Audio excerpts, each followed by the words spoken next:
மத்திய கிழக்கில் அதிகரித்துள்ள பதற்றங்கள் காரணமாக உலகெங்கிலும் உள்ள அனைத்து அமெரிக்க பணியாளர்களுக்கும் மிகுந்த எச்சரிக்கையுடனும் விழிப்புடனும் இருக்குமாறு வலியுறுத்தி அமெரிக்க வெளியுறவுத்துறை ஒரு உலகளாவிய பாதுகாப்பு எச்சரிக்கையை விடுத்துள்ளது. இன்றைய பார்வை நிகழ்ச்சியுடன் இணைந்திருக்கின்றீர்கள். செங்கடல் பகுதியில் சவுதி அரேபியாவின் எண்ணெய் கப்பல்கள் மீது ஏமனின் ஹவுதிகள் தாக்குதல் நடத்தியதாக தெரிவிக்கப்பட்டுள்ளது. அமெரிக்கா மற்றும் ஈரான் இடையே கடந்த ஜூன் மாதம் கையெழுத்தான போர் நிறுத்த ஒப்பந்தத்தை அமெரிக்க ஜனாதிபதி டொனால்ட் ட்ரம்ப் ரத்து செய்ததை தொடர்ந்து இருதரப்பும் மீண்டும் போர் தாக்குதல்களில் ஈடுபட்டு வருகின்றன.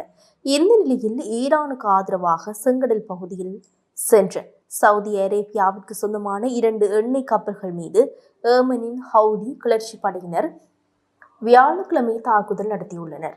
இந்த தாக்குதலினால் அமெரிக்கா மற்றும் ஈரான் இடையேயான போரில் புதிய பிரிவு உருவாக்கக்கூடும் என அஞ்சப்படுகின்றது. ஹோர்முஸ் நீரிணையை கைப்பற்ற வேண்டும் எனும் நோக்கில் அமெரிக்கா தொடர்ந்து 12 நாட்களாக ஈரானின் மீது தாக்குதல் நடத்தியுள்ளது. இதனிடையே பெரும்பாலான செங்கடல் பகுதியை கட்டுப்படுத்தி வரும் ஹவுதிகள் சவுதி கப்பல்களின் மீது தாக்குதல் நடத்தியுள்ளது. சர்வதேச அளவில் எரிபொருள் விலையை உயர்த்தும் என எதிர்பார்க்கப்படுகின்றது. மேலும் ஹவுதிகள் களமிறங்கினால் அமெரிக்காவிற்கு ஆதரவாக மீண்டும் இஸ்ரேலிய படைகள் போர் தாக்குதல்களில் ஈடுபடும் என கூறப்படுகின்றது. இருப்பினும் ஹவுதிகளின் தாக்குதலால் ஏற்பட்ட பாதிப்புகள் குறித்து முழுமையான தகவல்கள் வெளியாகவில்லை. ஏற்கனவே அமெரிக்காவின் தாக்குதலுக்கு பதிலடியாக சவுதி அரேபியா உள்ளிட்ட வளைகுடா நாடுகளில் அமைந்துள்ள முக்கிய கட்டமைப்புகளை குறிவைத்து ஈரானிய படைகள் தாக்குதல் நடத்தி வருவது குறிப்பிடத்தக்கது. இதேவேளை சவுதி அரேபியா வழியாக இந்தியாவை நோக்கி வந்து கொண்டிருந்த 2 சரக்கு கப்பல்கள் ஈரான் ஆதரவு ஹவுதி கிளர்ச்சியாளர்களின் அச்சுறுத்தல் காரணமாக நடுவழியிலேயே திரும்பி சென்றன. ஏமன் நாட்டைச் சேர்ந்த ஹவுதி கிளர்ச்சியாளர்கள் ஹாசா போருக்கு எதிர்ப்பு தெரிவித்து செங்கடல் மற்றும் பாப் எல் மந்தீப் ஜலசந்தி வழியே செல்லும் சர்வதேச வர்த்தக கப்பல்கள் மீது தொடர் தாக்குதல்களை நடத்தி வருகின்றனர். அமெரிக்கா மற்றும் மேலை நாடுகளுக்கு சொந்தமான கப்பல்கள் மட்டுமின்றி சவுதி அரேபியாவின் முக்கிய எண்ணெய் வர்த்தக பாதைகளையும் முடக்கும் வகையில் தங்களின் தாக்குதல் எல்லைகளை அவர்கள் விரிவுபடுத்தி உள்ளனர். இந்த நிலையில்தான் இந்தியாவை நோக்கி அத்தியாவசிய பொருட்கள் மற்றும் எரிபொருட்களை ஏற்றி வந்த 2 முக்கிய வணிக கப்பல்கள் செங்கடலின் ஆபத்தான பகுதியை நெருங்கிய போது ஹவுதி அமைப்பின் அதிகாரப்பூர்வ எச்சரிக்கை செய்தி அவற்றுக்கு கிடைத்தது. சவுதி அரேபியாவின் எண்ணெய் விநியோக பாதைகளை பயன்படுத்தும் கப்பல்கள் மீது எந்நேரமும் தாக்குதல் நடத்தப்படலாம் என்ற தகவல் உறுதியானதை அடுத்து கப்பல் மாலுமிகள் மற்றும் உரிமையாளர்கள் பாதுகாப்பை கருத்தில் கொண்டு பாதையை மாற்றி புறப்பட்ட இடத்திற்கே டர்ன் அடித்து திரும்பிச் செல்ல முடிவெடுத்தனர். வழக்கமாக செங்கடல் வழியாக வரும் கப்பல்கள் ஹவுதி கிளர்ச்சியாளர்களின் அச்சுறுத்தல் காரணமாக ஆப்பிரிக்க கண்டத்தை சுற்றி செல்லும் நீண்ட பாதையை தேர்ந்தெடுக்க வேண்டிய கட்டாயத்திற்கு தள்ளப்பட்டுள்ளன. இதேவேளை ஈரான் போரில் சமரசம் செய்த பாகிஸ்தான் அமெரிக்காவிடம் ரூபாய் 96,000 கோடி நிதி உதவி கோரியிருப்பதாக தகவல் வெளியாகியுள்ளது. பாகிஸ்தான் கடந்த சில ஆண்டுகளுக்கு முன்பு கடுமையான பொருளாதார நெருக்கடியில் சிக்கியது. இதையடுத்து சர்வதேச நாணய நிதியம் பாகிஸ்தானுக்கு அவ்வப்போது நிதி உதவி வழங்கி வருகின்றது.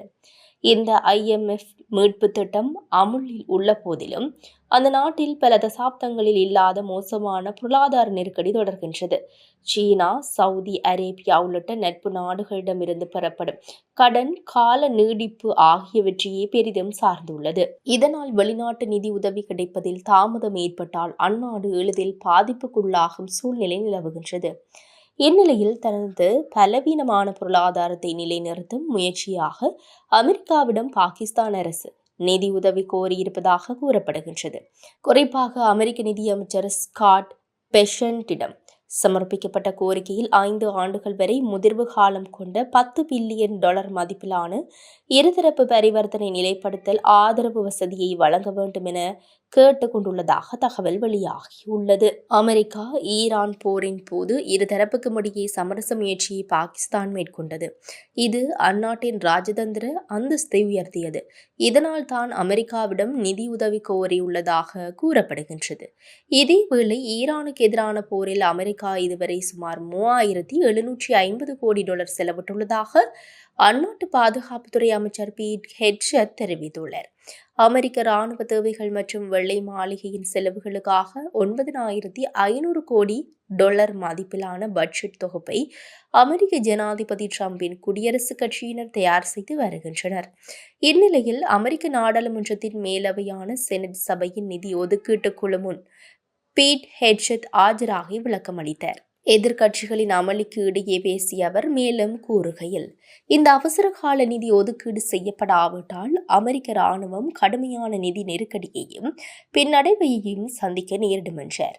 குழுவில் இடம்பெற்றுள்ள எதிர்க்கட்சியான ஜனநாயக கட்சியின் மூத்த செனட்டர் பேட்டி முர்ரே பேசுகையில், அமைதி ஒப்பந்தம் விரைவில் எட்டப்படும் என்று ட்ரம்ப் தொடர்ந்து கூறி வந்த நிலையில் மீண்டும் 7000 கோடி டாலர் கூடுதல் நிதி கேட்பது நியாயமற்றது என்று குற்றம் சாட்டினர்.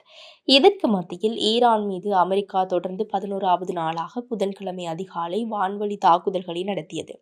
விமான கூடாரங்கள் மற்றும் ட்ரோன் சேமிப்பு கிடங்குகள் இத்தாக்குதலில் குறிவைக்கப்பட்டன. கடந்த 11 நாட்களில் அமெரிக்காவின் தாக்குதலில் 53 பேர் உயிரிழந்துள்ளனர் எனவும் 600க்கும் மேற்பட்டோர் காயமடைந்துள்ளனர் என்றும் ஈரானின் சுகாதார அமைச்சகம் தெரிவித்துள்ளது. மத்திய கிழக்கில் அதிகரித்துள்ள பதற்றங்கள் காரணமாக உலகெங்கிலும் உள்ள அனைத்து அமெரிக்க பணியாளர்களுக்கும் மிகுந்த எச்சரிக்கையுடனும் விழிப்புடனும் இருக்குமாறு வலியுறுத்தி அமெரிக்க வெளியுறவுத்துறை ஒரு உலகளாவிய பாதுகாப்பு எச்சரிக்கையை விடுத்துள்ளது. மத்திய கிழக்கில் உள்ள சிக்கலான பாதுகாப்பு சூழல் எதிர்பாராத விதமாக பதற்றம் அதிகரிக்க வாய்ப்புள்ளது என அமெரிக்க வெளியுறவுத்துறை வெளியிட்டுள்ள சமீபத்திய அறிக்கை கூறுகின்றது. மத்திய கிழக்கிற்கு வெளியே உள்ள அமெரிக்க தூதரகங்கள் மீது தாக்குதல்கள் நடத்தப்பட்டுள்ளன என்றும் ஈரான் மற்றும் ஈரான் ஆதரவு குழுக்கள் உலகெங்கிலும் உள்ள அமெரிக்க நிறுவனங்கள், வணிகங்கள் அல்லது அமெரிக்க குடிமக்கள் இருக்கும் இடங்களை தாக்கும் அபாயத்தில் உள்ளன என்றும் அந்த அறிக்கையை குறிப்பிடுகின்றது.